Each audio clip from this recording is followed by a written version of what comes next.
Social media giants in China are condemning an increasing amount of hate speech that is appearing on their platforms, many pleading a crackdown on extreme nationalism. The Chinese equivalent of X, Weibo, with about 600 million monthly users, removing over 750 posts that it says incite hatred and glorify crime. We're going to talk about it in Asia View with Yenna Lee, who joins us from Beijing now. So, Yenna, as these social media giants condemn hate speech, has there actually been a rise in ultra-nationalist sentiment? Well, in recent years, there has been this rise in nationalist fervour, particularly online. We've seen examples of commentators targeting people and businesses perceived to be, quote-unquote, unpatriotic. For example, there was the Nongfu Spring scandal. The bottled water brand was accused of being pro-Japanese or accused of using Japanese-style imagery on its labels. The founder was accused of being a traitor because one of his children has US citizenship.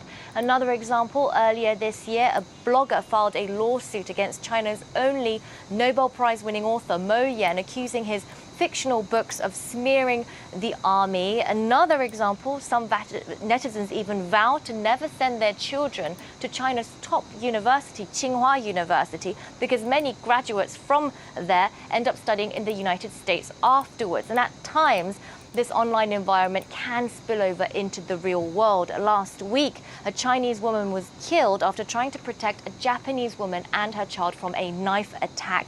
And this is why this week, China's internet giants have simultaneously released these statements vowing to crack down on xenophobic, racist hate speech. For example, gaming platform NetEase says that an investigation is underway into accounts with suspicious activities. They've also set up an email address to report users. Douyin, China's version of TikTok too, has closed down, it says, several problematic accounts. Now, is this all a little bit too little or a little bit too late? There are, of course, similar debates going around the world on similar issues.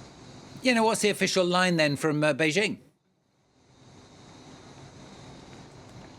Well, the official line about this incident that took place in Suzhou, that knife attack against the Japanese citizens, is that these types of violent attacks are isolated incidents. The People's Daily, the Chinese Communist Party's mouthpiece, has published an article that praised the courageous act of that Chinese citizen, that Good Samaritan who lost her life trying to protect those Japanese citizens in Suzhou last week. The piece goes on to condemn xenophobia, to condemn hate speech, and insist, I quote, a few criminals cannot represent the kind and upright Chinese people, and that there is, I quote again, no need to exaggerate extreme cases. Of course, China is this huge country with 1.4 billion people, and violent attacks like this one and the one we saw last month against 4 visiting US professors are thankfully extremely rare. What is interesting, though, is the rise of nationalist discourse online in a country with such strict internet controls. Nationalist extremists have seemed to have been put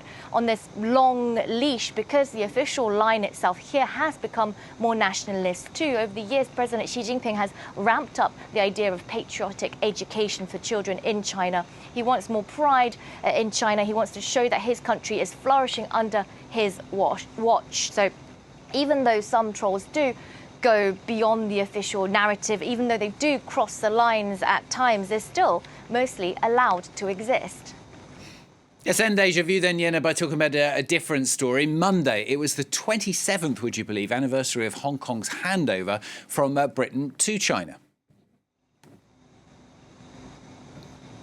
Yes, indeed, and two interesting announcements have been made on the occasion of the 27th anniversary of the handover. A chief executive of Hong Kong, John Lee, unveiling that Beijing is to send a pair of pandas to Hong Kong very shortly. And another interesting point, non-Chinese Hong Kong permanent residents will be granted 5-year multi-entry travel permits to the mainland. This concerns around 270,000 adults with permanent resident status in Hong Kong, and this move comes as China continues to expand its list of visa-free visitors. But let's not forget that a part of Hong Kong society would have been marking Handover Day by attending pro-democracy rallies. And all of that, of course, has been snuffed out. It was the 5th consecutive year with no mass demonstration. And as you can imagine, security was also extremely tight. There were small acts of resistance or would-be acts of resistance around the city. For example, singer and activist Denise Ho simply organised an online gig for her fans, and according to